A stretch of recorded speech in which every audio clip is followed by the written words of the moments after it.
Welcome back ATV morning with Farah में खुश आमदीद। और आज हम एक यंग टैलेंटेड नौजवान सिंगर से, म्यूज़िक प्रोड्यूसर से मिल रहे हैं, ज़ीशान खान। सो ज़ीशान ने अभी अपनी म्यूज़िक जर्नी का आगाज़ कर दिया हुआ है। कितना अरसा हुआ है प्रोफेशनली म्यूज़िक को? प्रोफेशनली 8 से 9 साल हो गए। अच्छा, ये कितना मुश्किल है कि आप म्यूज़िक कंपोज भी करते हो, प्रोड्यूस भी खुद करते हो, सिंगिंग भी, मतलब सारे डिपार्टमेंट्स को देखना अच्छा है? मेरी नज़र में जब आप म्यूज़िक में इन्वॉल्व हो जाते हो ना प्रॉपर से, सही तरीके से, तो आपको म्यूज़िकली कोई भी इंस्ट्रूमेंट बजाना या उसकी कंपोजिशन करना कोई मुश्किल नहीं लग रहा होता। लाइक मतलब अब म्यूज़िक प्रोडक्शन इज़ मतलब मेन चीज़ वही है। मतलब आप अगर किसी का गाना प्रोड्यूस कर रहे हो ना, तो उसमें ऑब्वियसली गिटार भी बज रहा है, पियानो भी बज रहा है, हर इंस्ट्रूमेंट बज रहा है, तो आपको उनका आइडिया हो जाता है। देन मैंने म्यूज़िक, मतलब अब पाकिस्तान में उस तरीके से पढ़ाते नहीं हैं, लेकिन मतलब म्यूज़िक बहुत ज़्यादा मतलब सर्च आउट करके, इधर उधर से पता करके क्लासिकल म्यूज़िक की तरफ काफ़ी किया, राग्स क्या होते हैं ये वो। मतलब मैं अब मैंने पियानो कहीं से सीखा नहीं है, मैं अपनी म्यूज़िक सेंस से बजाता हूँ। तो मतलब मेरी नज़र में तो जब आप इन्वॉल्व हो जाते हो म्यूज़िक के अंदर प्रॉपर से, सही तरीके से, तो आप कुछ भी कर जाते हो, मतलब आपको कोई मुश्किल नहीं लग रहा होता। अच्छा, लेकिन इन सब में से सबसे ज़्यादा चैलेंजिंग फिर म्यूज़िक प्रोडक्शन लगती है या गाना लगता है या? अच्छा, सबसे मुश्किल चीज़ होती है कंपोजिशन करना। लाइक गाने इतने बन गए हैं, इतने ज़्यादा बन चुके हैं कि आप जब कंपोजिशन कर रहे हो तो यार आप कहीं ना कहीं से ना, आप अब मैं बैठा कंपोजिशन कर रहा हूँ ना कोई ऐसा दोस्त मेरा होगा सामने, यार ये उस गाने की तरह नहीं लग रहा। हाँ। यार ये तो वैसा नहीं कर लग रहा। हाँ। तो ये ज़्यादा चैलेंजिंग होता है कि यार किसी से मिले ना। मतलब आप कंपोजिशन जो करे वो आपकी ओरिजिनल हो। लेकिन आजकल तो ये बहुत कॉमन है कि कॉपी तो बहुत ज़्यादा चल रहा है। कंपोजिशन थोड़ा सा उसका नोट्स चेंज करते हैं और वो दिए। नई कंपोजिशन बना के गाना अपलोड। हाँ, गाना ऐसे ही अपलोड। होता है। तो ये इतना ज़्यादा कॉमन है। और तो और मुझे तो ये नहीं समझ आती, नातें भी आप जो है सेम गाने की मेलोडी की उसमें बना रहे हैं, तो वो एक बड़ी परेशान कुन सी वो अभी सूरत हाल है। रमज़ान में मैंने बड़ी ज़्यादा वो इंडियंस नाते हैं, पता नहीं कौन सी हैं, वो कवाली से पूरा एक क्रू सा बैठा, वो मतलब वो जितने भी गाने हैं उनको रीमेक करके नाते बना रहे हैं। बिल्कुल, मेरी अक्सर लड़ाई हो जाती है क्योंकि मैं उन्हें कहती हूँ कि यार जिस ज़ात की शान में ये गाना आप नात पढ़ रहे हैं ना, ये गाना उनके लिए सूटेबल नहीं है, सो आप प्लीज़ ये नात नहीं पढ़ेंगे यहाँ पे। तो कहते हैं बाकी चैनल्स पे तो हम पढ़ते हैं। तो मैंने कहा वहाँ पे आप पढ़ें, लेकिन अदब का एक तकाजा है तो आप ना करें। सिंपल सी मिनिमल सी कंपोजिशन बनाएं और उस पे करें। कभी उस तरफ भी ध्यान रुझान गया है? एक जैसे पहले एक फॉर्मूला भी होता था, कुछ मिली नगमे बनाए, मिली नगमे मैंने बनाए तो हैं, लाइक परफॉर्म भी काफ़ी किए। स्टार्टिंग जहाँ से कॉलेज लाइफ में बहुत से कंपटीशन जितवाए हैं अपने कॉलेज को।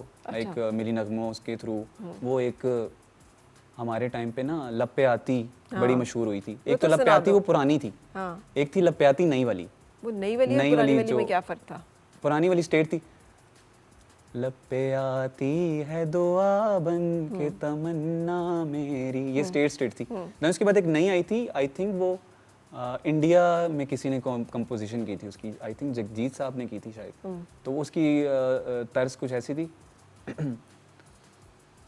मुझे भी भूल रहा है, अच्छा ही हो गया, गाई नहीं कभी।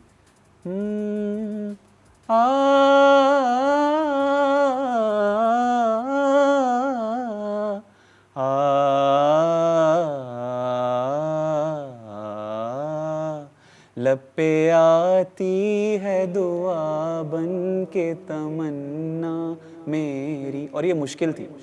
ये सुनेंगे हम पूरी, आती है मुझे तो अब तो नहीं आती, याद नहीं है। और मैंने ये जब पढ़ी तो टीचर जो थे वो मतलब उनको पता था कि ये गाता रहता है, उसको म्यूज़िक का थोड़ा हल्का सा कहीं से जाके है, मतलब सुरों को समझ लेता है। तो उन्होंने मुझे जब कहा तो मुझे कहते हैं लप्पे आती है बेटा। मैंने कहा सर मैं कोशिश करता हूँ, आती तो नहीं। अब मैं उनके सामने, मैंने वो नई वाली नहीं सुनी हुई थी, मैं पुराना शुरू हो गया, लप्पे आती है दुआ बन के, मतलब वो असेंबली में वही पढ़ी जाती थी ज़्यादा। तो मैंने कहते हैं बेटा ये वाली तो नहीं जितवाएगी हमें, ये तो पुरानी होगी, अब कोई सुनता नहीं है, तो ये नई वाली है, ये ट्राई करो। और उन्होंने मुझे बैठे बैठे सुनाई है, और यकीन माने उसी टाइम मैंने उनको वो जिस तरह, इसका ना अलाप है ये वाला जो मैंने कहा है,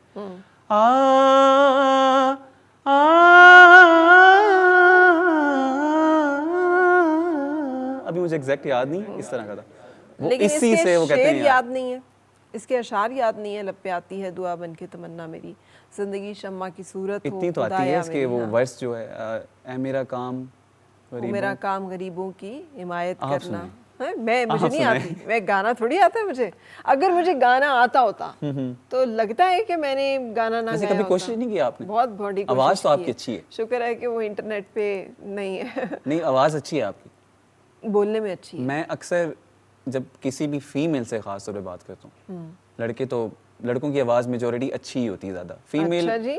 मतलब अच्छी मीन्स कि उनकी भारी आवाज़ होती है ना, तो वो मतलब कवर कर जाते हैं। लेकिन लड़कियों की आवाज़, बहुत सी लड़कियों की आवाज़ का किसी की बहुत ज़्यादा पतली होती है और किसी की बहुत ज़्यादा शार्प होती है। इसका मतलब है जिसको आप पसंद करोगे उसकी आवाज़ खूबसूरत होना ज़रूरी है। गाए बेशक ना, आवाज़ अच्छी होनी आवाज़ चाहिए। अच्छी होनी चाहिए, सही।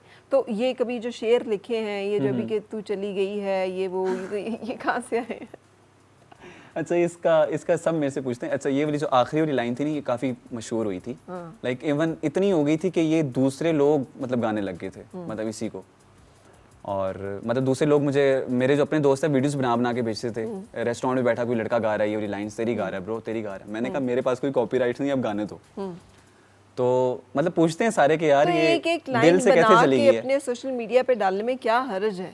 तो मैं डालता हूँ कवर्स वगैरह तो डालता हूँ, ओरिजिनल्स में थोड़ा सा होता है। लेकिन अब इंशाल्लाह करना है। अब सोचा हुआ है कि 2025 वेस्ट नहीं करना अपना।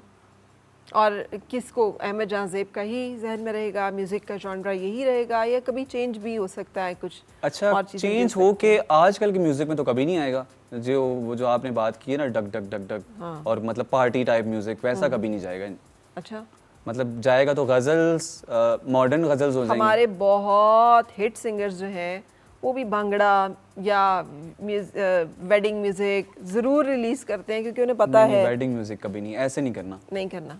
मतलब ये नहीं देखना कि मेहंदी आ रही है किसी की, तो मेहंदी का गाना नहीं, बना दो, किसी की वायरल हो मेहंदी जाओ। नहीं आ रही, शादियों का मतलब सीजन वो आ रहा होता है ना, एक अभी मैं किसी एक सिंगर का इंटरव्यू देख रहा था, मुझे याद नहीं है, वो कहता है मेरे दोस्त की मेहंदी आ रही थी और मैंने दोस्त के लिए बनाया था गाना, कि जस्ट उसके लिए मैं एक गाना प्रोड्यूस कर देता हूँ, हल्का सा लाइट सा म्यूजिक करके, वो सैंपल्स वगैरह लगा के ड्रम चला दिए पीछे, और उसके लिए उसकी मेहंदी पे हम ये गाना एंजॉय करेंगे।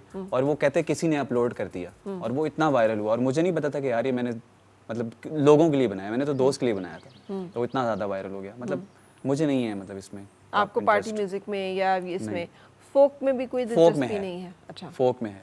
तो कुछ फोक में फिर अब सुनाओ हमें, अगर कुछ जहन में आ रहा है तो, क्योंकि अब हमने इजाज़त लेनी है अपने देखने वालों से। And thank you very much for your time and presence, and I wish you all the best कि अगली दफ़ा जब हमारी मुलाकात हो तो आप कहें कि जब मैं आया था ना, तो उस वक्त अभी मैं बिल्कुल स्टार्ट अगली कर रहा दफ़ा था, फिर आपको ओरिजिनल्स सुनाऊंगा अब मैं जो हूँ ना यहाँ पे हूँ। So till that time, thank you very much आपके आपका बहुत तशरीफ बहुत लाने शुक्रिया। का। इस म्यूज़िक को एंजॉय करते हुए हम अपने देखने वालों से भी इजाज़त लेंगे। कल तक के लिए इजाज़त दीजिए, अल्लाह हाफ़िज़ जी। कहाँ हो तुम, चले आओ, मोहब्बत का तकाज़ा है, गमे दुनिया से घबरा कर तुम्हें दिल ने पुकारा है। कहाँ हो तुम,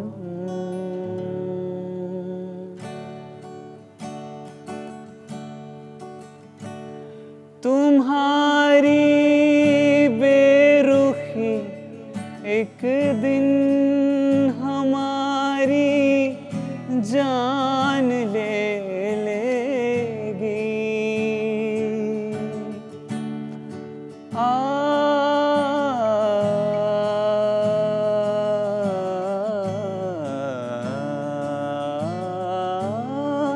तुम्हारी बेरुखी एक दिन हमारी जान ले लेगी।